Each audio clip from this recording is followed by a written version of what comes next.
ஆணவ கொலைகளை தடுக்க தனிச்சட்டம் இயற்ற கோரி நெல்லையில் புதிய தமிழகம் கட்சியினர் பேரணி நடத்தி வருகின்றனர். அதன் நேரலையை பார்க்கலாம்.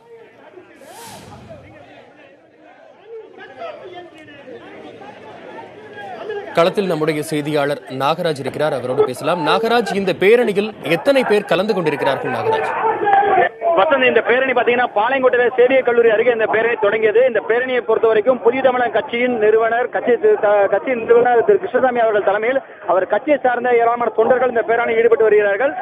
குறிப்பாக இவர்களை பொறுத்த வரைக்கும் இந்த ஆணவ கொலைகள், அதாவது நெல்லை மற்றும் தூத்துக்குடி, கன்னியாகுமரி போன்ற மாவட்டங்களில், அதாவது குறிப்பாக நெல்லை, தூத்துக்குடி மாவட்டங்களில் கடந்த வருடங்களில் அதிகமாக ஆணவ கொலைகள் என்ற பெயரில், அதாவது கௌரவ கொலைகள் நடப்பதை தடுக்க வேண்டும். இதற்காக மத்திய மாநில அரசுகள் தனி சட்டம் இயற்றப்பட வேண்டும் என்பதை கோரிக்கைகளை வலியுறுத்தி இன்று இந்த பேரணி நடத்தி வருகின்றனர். இந்த பேரணியை தொடர்ந்து அவர்கள் மாநாடு ஒன்று, சிறப்பு மாநாடு ஒன்றை நடத்தியுள்ளனர். இந்த மாநாட்டின் மூலமாகவும் மத்திய மாநில அரசுகளுக்கு அவர்கள் தெரிவிப்பது, அதாவது இந்த நெல்லை, தூத்துக்குடி மாவட்டங்களை பொறுத்த வரைக்கும் இந்த விஷயத்தில் மத்திய மாநில அரசுகள் அதிக கவனம் செலுத்த வேண்டும்.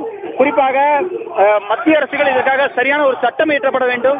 ஏன்னா கடந்த ஒரு வாரத்துக்கு முன்பாக கூட நெல்லை மாவட்டத்தில் கௌரவ கொலை ஒன்று நடைபெற்றுள்ளதாக தெரிவிக்கிறார். எனவே இந்த மாதிரியான விஷயங்கள் குறைக்கப்பட வேண்டும், முற்றிலுமாக அகற்றப்பட வேண்டும்.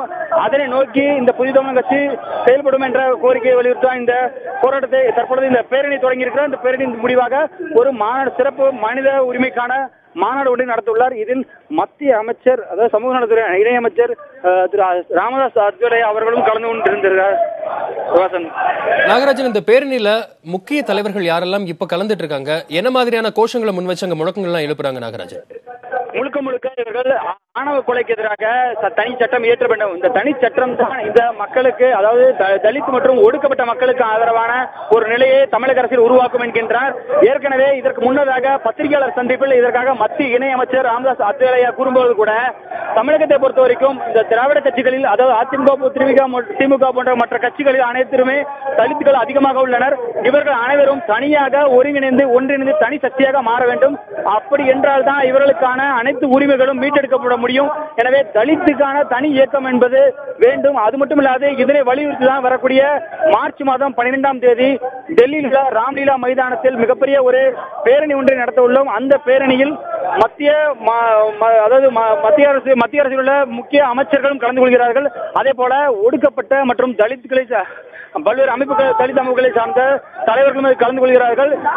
இந்த மாபெரும் பேரணி என்பது இவர்களுக்கான ஒடுக்கப்பட்ட மக்களின் உரிமைகளை மீட்பதற்கான மிகப்பெரிய ஒரு சக்தியாக அந்த பேரணி இருக்கும் என்பது அவர்களுடைய நம்பிக்கையா இருக்கிறது. அதைத்தான் அவர் தெரிவித்திருந்தார். அது மட்டுமில்லாது கலப்பு திருமணங்களுக்காக 2 லட்சம் வரை பணம் ஒதுக்கப்படுவதாகவும் அவர் தெரிவித்திருந்தார். ஆணவ கொலைகளை தடுக்க தனிச்சட்டம் இயற்ற கோரி நெல்லையில் தற்போது பேரணி நடைபெற்று வருகிறது. இது பற்றியான தகவல்கள் வழங்கியமைக்கு நன்றி நாகராஜன்.